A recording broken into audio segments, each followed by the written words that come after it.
Grinding. The act of doing something again and again and again with the promise that eventually you'll get something out of it, an upgrade, a new skill, a better item. To some, like me, it's comforting, calming, even meditative. To others, it's just a necessary evil, something endured for the reward at the end.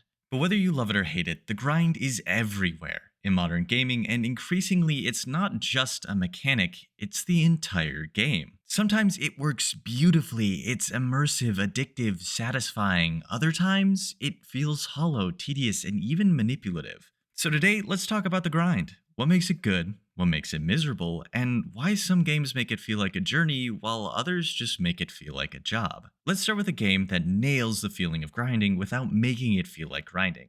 Helldivers 2. Yes, you're technically grinding, you're collecting samples, gaining requisition with every objective, upgrading your stratagems, but you don't really notice that grind. Because every mission is reactive, procedural, and personal. The terrain, objectives, enemy types, and sheer chaos are always changing. When you're storming through an automaton city, being pushed back by overwhelming waves, shouting for an airstrike while barely clinging to your last life, that's not a checklist.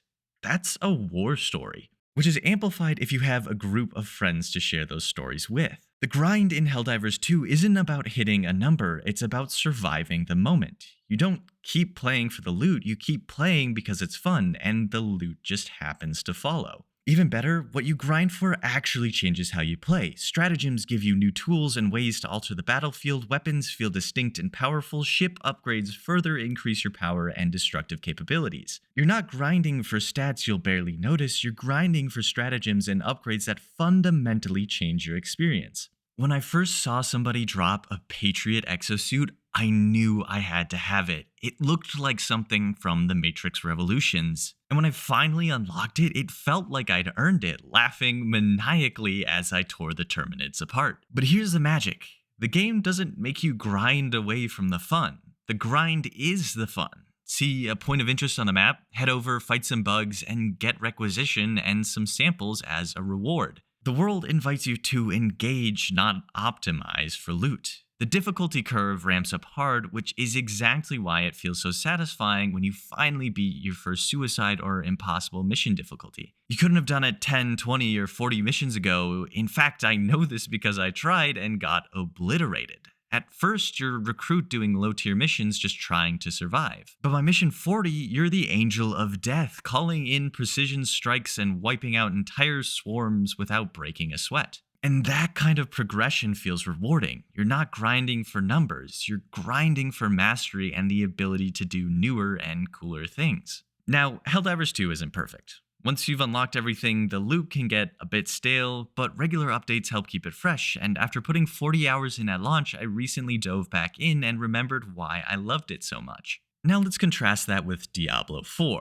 On paper, it's similar. Co-op, loot-driven, built for replayability, but in practice, the grind feels lifeless. You're checking boxes, run this dungeon, farm this boss, equip this slightly better item, repeat. And because the world scales with you, you're never truly powerful. There's no sense of conquest, just upkeep. There's no sense of challenge. And the result? Nothing feels memorable. No Paragon point changes how you play. You're progressing, but you're not evolving the gameplay.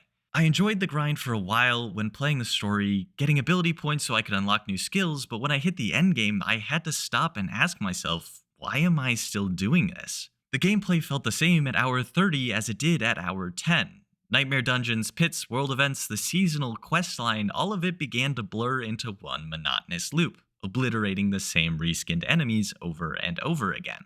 A perfect example of this monotonous loop is the Altars of Lilith. There are 160 of these scattered across the map, and you have to click on all of them just to add +2 to a stat or get an extra Paragon point. It's not exciting, it's busy work. Just another way to pad the runtime and test your tolerance. And look, before anyone jumps on me in the comments, I wrote a 4,000-word video essay reviewing Diablo IV from the perspective of someone new to ARPGs, me. I was excited to play the game. I wanted to love it. I even watched endgame guides learning the loot and Paragon systems. But when it came time to record gameplay for the review, I couldn't do it. There was no spark left. The grind in Diablo 4 isn't broken, it's just predictable. It becomes a contract. You give time, the game gives you loot, but there's no soul in that exchange.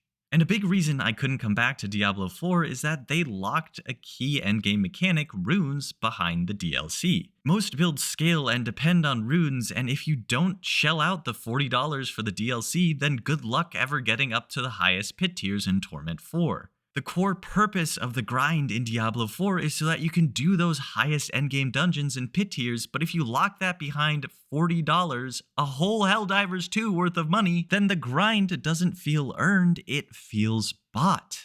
Still, I am thankful for Diablo 4 though, because I did enjoy the grind for several hours and it introduced me to the ARPG genre, which has made me incredibly excited to try Path of Exile 2 when it's fully released.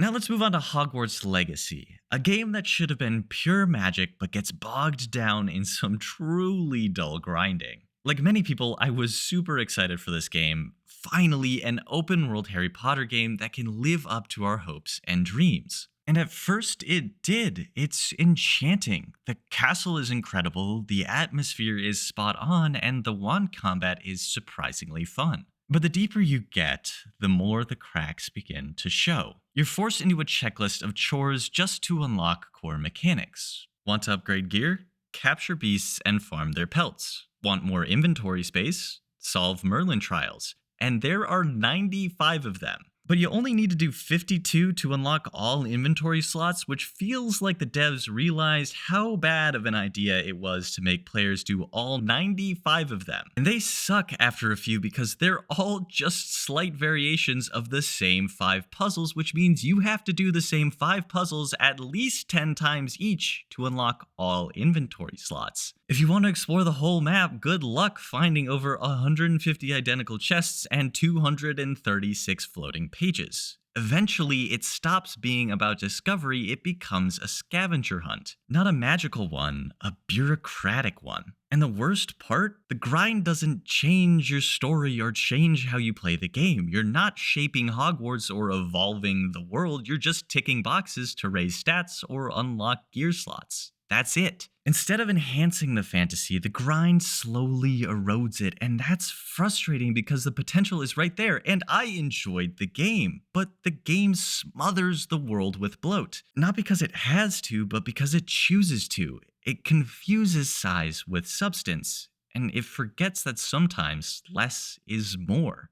And that's really the core issue with the grind in Diablo 4, Hogwarts Legacy, and a growing number of modern games. Developers know players love progression, unlocking skills, leveling up, chasing loot. But when that progression is built on a foundation of copy-pasted tasks, it stops feeling meaningful. It becomes quantity over quality. The goal shifts from creating a rich experience to simply inflating the runtime just to keep the player busy. But what publishers and studios often underestimate is how quickly players can see through it. When the grind starts feeling artificial, when you realize the tasks you're doing are just the same handful of tasks 100 times, the illusion breaks. And that's exactly what happened for me with Assassin's Creed Odyssey and Valhalla. I wanted to include them in this video because they're perfect examples of this design philosophy, massive maps stuffed with checklist content. But I couldn't push myself to play them long enough to write a full review. They felt like open world to-do lists. Click here, kill this, collect that, over and over again. When a game shifts its intentions from delivering new experiences to delivering more content for content's sake, the grind becomes unjustifiable. I can't justify spending the little time I have gaming just to tick boxes and chase marginal stat boosts. I need to feel like I'm working towards something real, something satisfying, not just moving forward because the game tells me to. As my last example, I present Valheim, a totally different kind of game where the grind is slow, deliberate, and sometimes even tedious. And yet, it works because in Valheim, the grind is rooted in purpose. That tree you cut down, it's for your roof. That ore you mine, it's for your armor. That deer leather, it's a tanning rack that will be in your world forever. Progress isn't about power levels. It's not about checklists. It's about shaping the world, your world. Getting access to cooler and cooler weapons and building materials, exploring and expanding in whatever ways you want. If I want to spend my whole session designing a new longhouse, I can. If I want to go on a high stakes iron run through the swamp, I can. Valheim doesn't manipulate you, it doesn't trick you into playing, it invites you to invest in whatever way you feel like. The grind isn't a means to an end, the grind is the experience. It makes you create your own checklist. And when you finally sail off into a new biome armed with the gear you built from the land itself, it feels earned, not because the game handed you a reward, but because you shaped it. Grinding isn't inherently good or bad, it's a tool developers use, a structure, a rhythm. But the difference between a grind that inspires and a grind that exhausts comes down to intention and design. At its best, the grind gives us flow, a sense of purpose, a reason to return. At its worst, it becomes a hollow loop.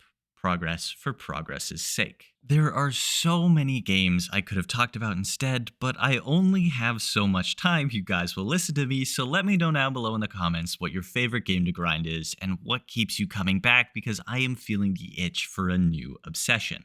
And if you liked the video, please give it a like and subscribe to the channel if you want to see more content like this. I'm just trying to get to 500 subs and everyone helps. Until next time, take it easy and grind on.